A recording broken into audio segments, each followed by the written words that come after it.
Upon ए किसके equal है 2p plus 3।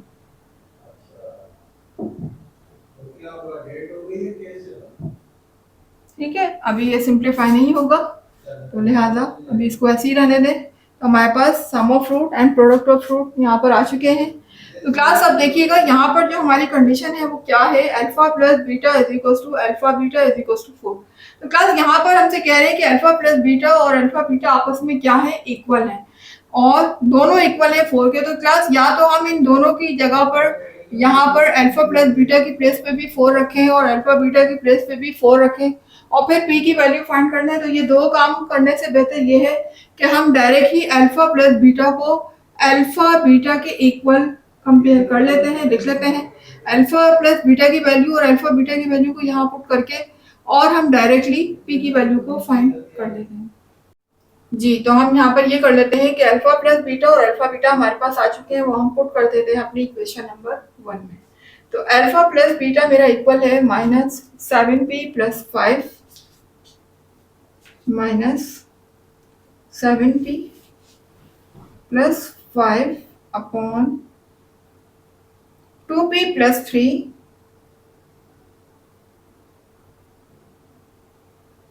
Equal का साइन आएगा बीच में, और अल्फा बीटा किसके इक्वल है 3p माइनस 10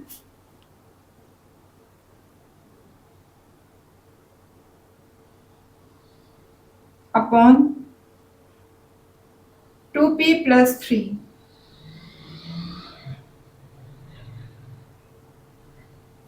ठीक है जी, तो क्लास अब आप देख सकते हैं हमने अल्फा प्लस बीटा की वैल्यू भी पुट कर दी है, अल्फा बीटा की वैल्यू भी पुट कर दी है। अब यहाँ देखिएगा, यहाँ पर हमने करना क्या है कि ये 2p प्लस 3 इधर डिवाइड हो रहा है, अगर हम इसको इधर शिफ्ट करेंगे तो ये क्या हो जाएगा, मल्टीप्लाई हो जाएगा।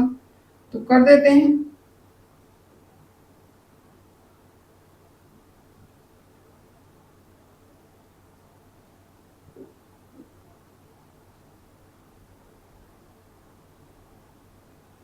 ये मल्टीप्लाई हो जाएगा इधर 2p प्लस 3 और इजिकल्स टू के इस तरफ क्या रह गया 3p माइनस 10।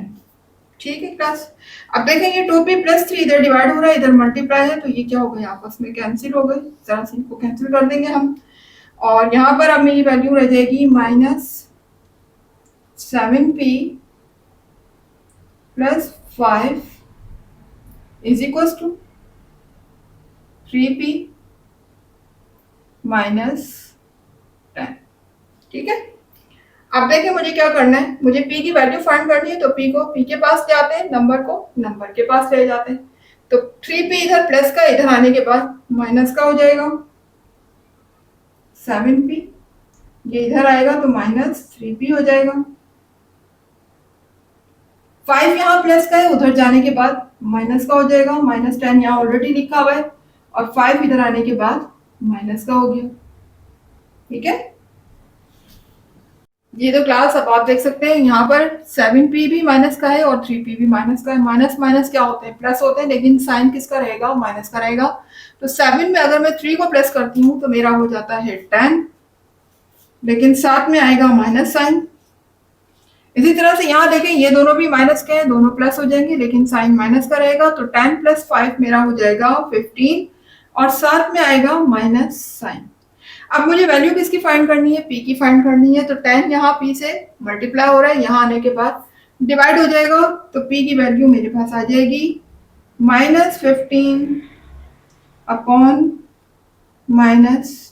देखिए माइनस से माइनस कैंसिल हो गया, और 15 और 10 किस टेबल में आते हैं, यकीनन 5 के टेबल में आते हैं। तो 5 2 10 और 5 3 15। ठीक है, तो p की वैल्यू मेरे पास क्या आ चुकी है 3/2। जी, तो क्लास यही हमसे कहा गया था कि हमें p की वैल्यू फाइंड करके बताएं, find the value of p। तो p की वैल्यू हमारी आ चुकी है, यही मेरा आंसर होगा। अब आ जाते हैं इसके पार्ट 2 की तरफ। जी, तो क्लास आ गए क्वेश्चन नंबर 6 के पार्ट 2 की तरफ। तो सेम बिल्कुल उसी तरीके से होगा जैसे हमारा पार्ट 1 हुआ था, वही हमारे पास कंडीशन है, सिर्फ इक्वेशन चेंज हो चुकी है हमारी ऑलरेडी, बाकी कंडीशन वही लगेगी इसके अंदर। तो लिख लीजिएगा, according to the given condition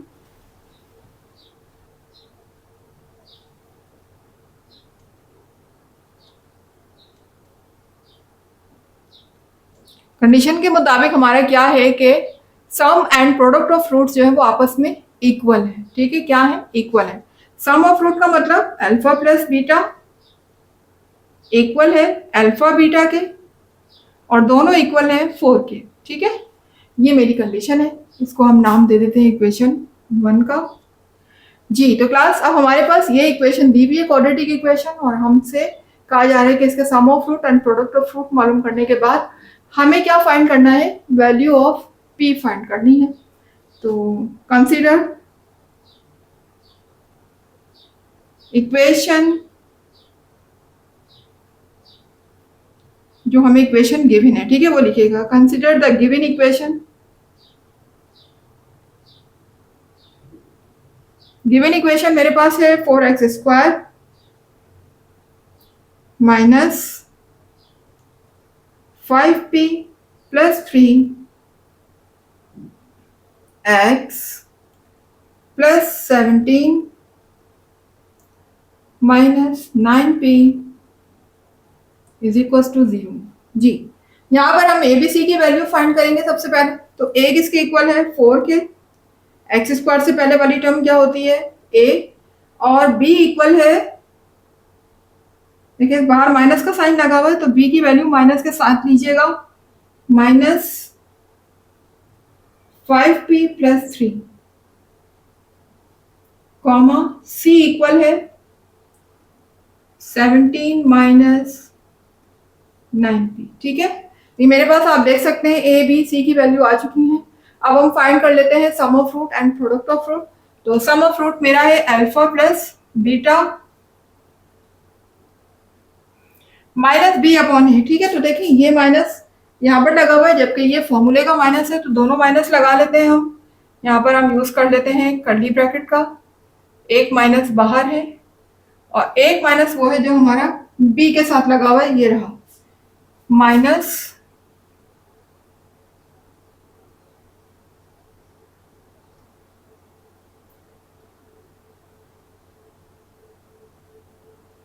sorry एक माइनस हम यहाँ बाहर लगा लेते हैं। ठीक है, कर्ली ब्रैकेट से बाहर माइनस लगा लेते हैं, एक अंदर है जो कि लगा हुआ है 5p plus 3 bracket close, curly bracket close upon a की वैल्यू किसके इक्वल है? 4 के। ठीक है, अब यहाँ देखें, पहले ये माइनस मल्टीप्लाई होगा, या इस माइनस को इस माइनस से मल्टीप्लाई कर दें, तो ये हो जाएगा अल्फा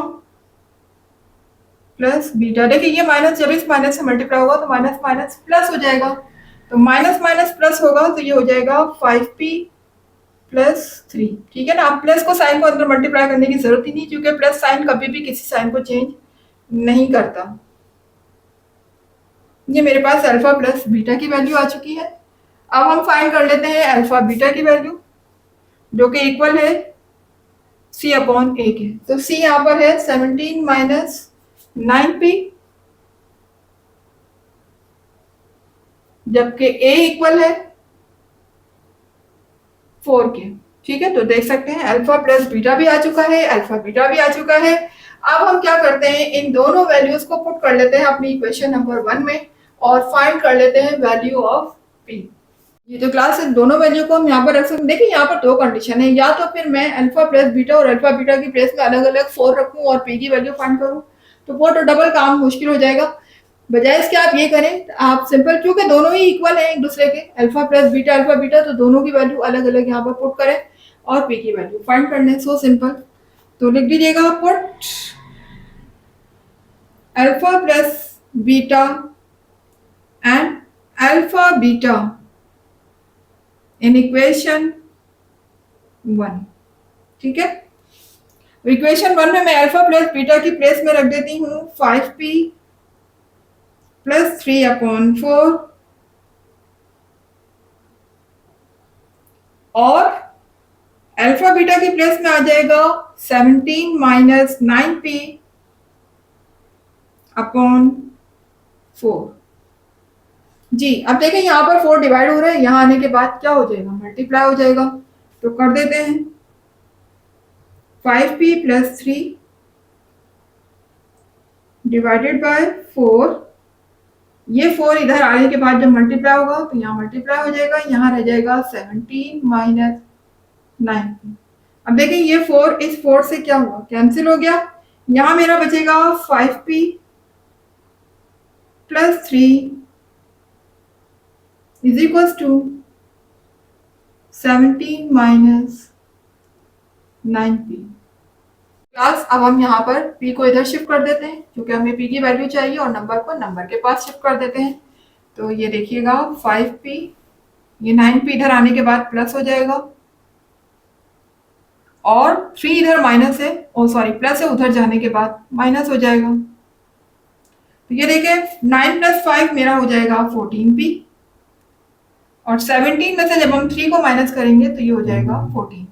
जी p की वैल्यू चाहिए हमें, p से यहाँ पर 14 क्या हो रहा है मल्टीप्लाई, यहाँ आने के बाद डिवाइड हो जाएगा। तो ये हो जाएगा 14 अपॉन 14, 14 से 14 कैंसिल हुआ, p की वैल्यू आ चुकी है 1। बस यही मेरा आंसर हो गया। तो p की वैल्यू यहाँ पर हमारी 1 आ चुकी है क्लास। तो यहाँ पर मेरा कंप्लीट हुआ क्वेश्चन नंबर 6। उम्मीद है कि क्लास आपको समझ आया होगा, इसके कॉन्सेप्ट भी क्लियर हो गए होंगे। तो अगर आपको वीडियो पसंद आ रही है, कॉन्सेप्ट क्लियर हो रहे हैं, तो अपना फीडबैक, अपना कमेंट जरूर दिया करें, बताया करें कि आपको वीडियो कैसी लग रही है, कितना समझ आ रहा है। और अगर आपको मेरी वीडियो से कुछ सीखने का मौका मिल रहा है, कुछ सीख रहे हैं आप, तो फिर मेरी वीडियो को लाइक कीजिए, चैनल को सब्सक्राइब करके बेल आइकन को जरूर हिट कीजिएगा ताकि हर नई आने वाली वीडियो को नोटिफिकेशन आपको टाइम पर मिलता रहे। इसके अलावा जितना ज्यादा हो सके वीडियोस को शेयर किया करें अपने क्लास फेलोज में, रिलेटिव्स में, फ्रेंड्स में, हर जगह जहां पर भी आप देखें 9-10 के बच्चे पढ़ रहे हैं, मैथ्स में कमजोर हैं, वीक हैं, उनकी हेल्प जरूर करें मेरी वीडियो को शेयर कर। और मुझे दीजिएगा इजाजत, इंशाल्लाह मिलते हैं इसकी नेक्स्ट एक्सरसाइज के साथ। जब तक के लिए अल्लाह हाफिज।